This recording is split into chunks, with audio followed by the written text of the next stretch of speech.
Meditações para a novena de Nossa Senhora do Carmo. 8º dia. Participação dos bens espirituais da Ordem do Carmo.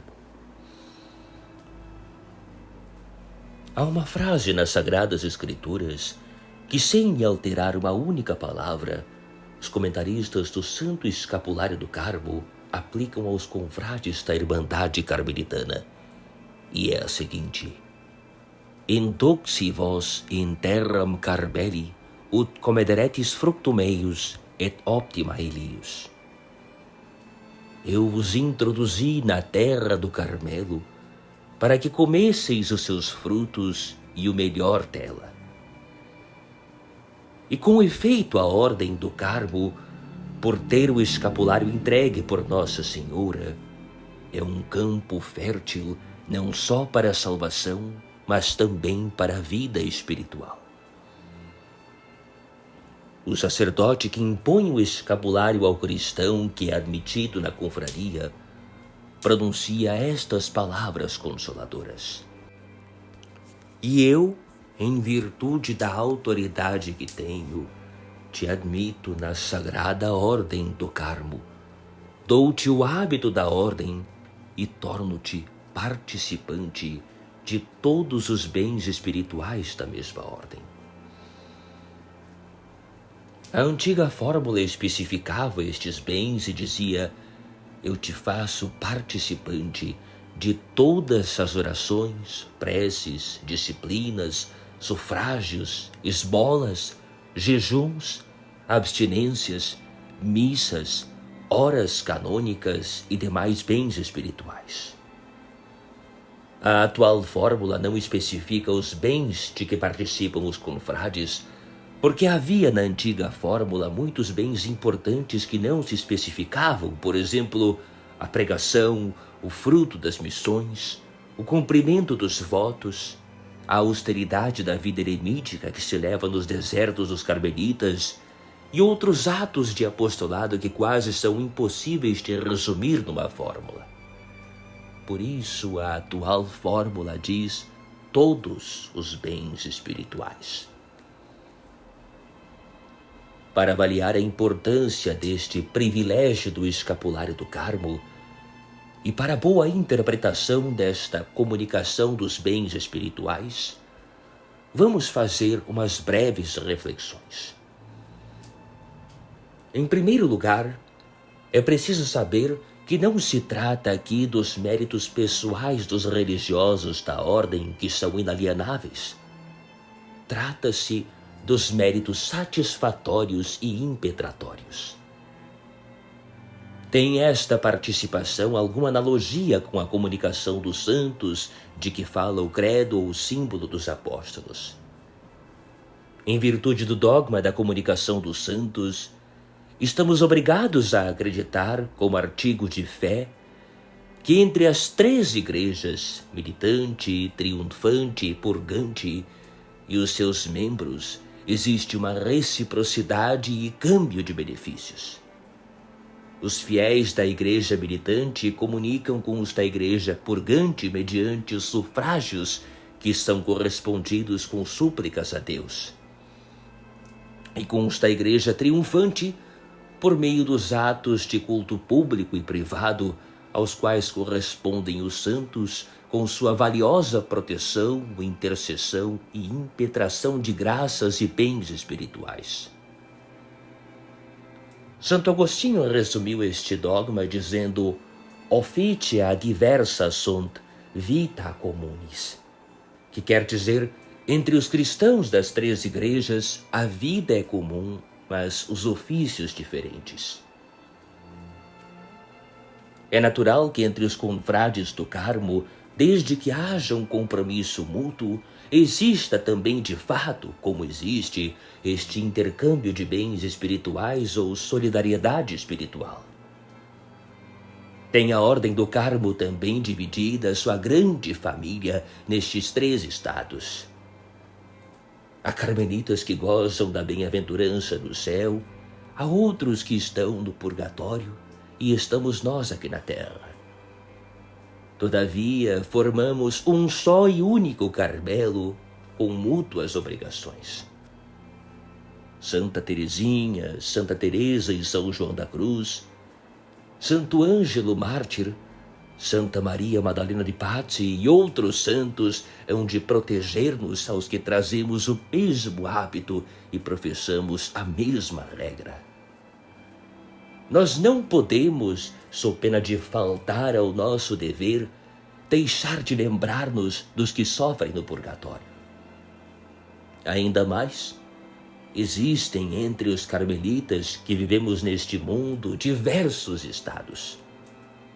Uns são religiosos e religiosas dedicados à vida claustral, outros também religiosos, os terceiros, vivem no mundo lutando com os perigos que apresentam os 3 inimigos da nossa alma: o mundo, o demônio e a carne.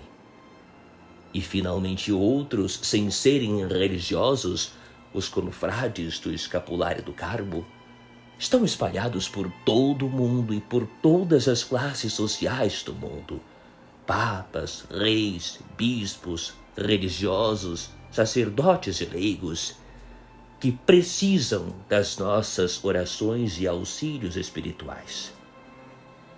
Todavia, todas estas variedades formam um só e único Carmelo.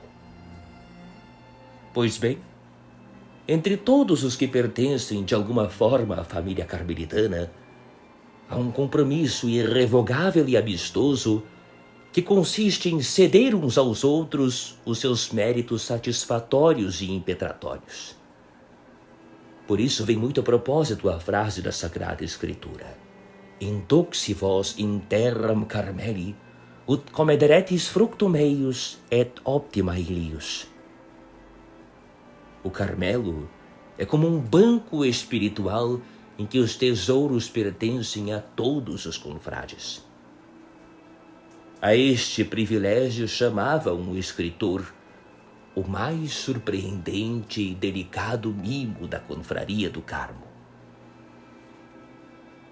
Por isso mesmo vibra entre os carmelitas, mais do que em qualquer outra parte, o canto do salmista: Ecce quam bonum et quam iucundum habitare fratres in unum. Oh, que bom e agradável é viver em todos os irmãos unidos num só coração e numa só alma. À família carmelitana se podem aplicar as palavras da Escritura: Alius est qui seminat, alius qui medit. São diferentes os que oram e os que aproveitam dessas orações. Exemplo: narra a Sagrada Escritura que o profeta Eliseu, o sucessor do espírito de Santo Elias, passava muitas vezes por Suna, onde vivia uma mulher chamada Sunamites. Esta mulher, compadecida de Eliseu, convidou-o a hospedar-se na sua casa sempre que por ali passasse e destinou uma habitação para o santo profeta. Um dia, porém, a dor bateu à porta da pobre mulher. Morreu-lhe o filho. Sunamites, confiada no poder miraculoso do santo Eliseu, avisou o profeta que se encontrava no Monte Carmelo para que viesse à sua casa ressuscitar o seu filho. Eliseu, compadecido da sua benfeitora, entregou a Gese, criado de Sunamites, o seu báculo, dizendo: toma o meu báculo nas tuas mãos e volta para Suna. Coloca-o sobre o corpo da criança e ressuscitará. Giese chegou a Suna e fez o que o profeta lhe havia indicado. Mas a criança não ressuscitou. Então o profeta foi pessoalmente à casa de Sunamites, ressuscitou a criança e entregou à sua mãe. Foi um ato de agradecimento. Este exemplo seguem os carmelitas. As leis do Carmelo mandam que todos os dias, depois da refeição vespertina, se reze pelos benfeitores da ordem. Santa Teresa, que estava embebida deste mesmo espírito, dizia numa ocasião: com uma sardinha me ganham o coração. Mas não é só isto. Os carmelitas têm obrigação de aplicar as suas orações e penitências por todos os confrades do Carmo, para que Deus os proteja na vida, na hora da morte e no purgatório.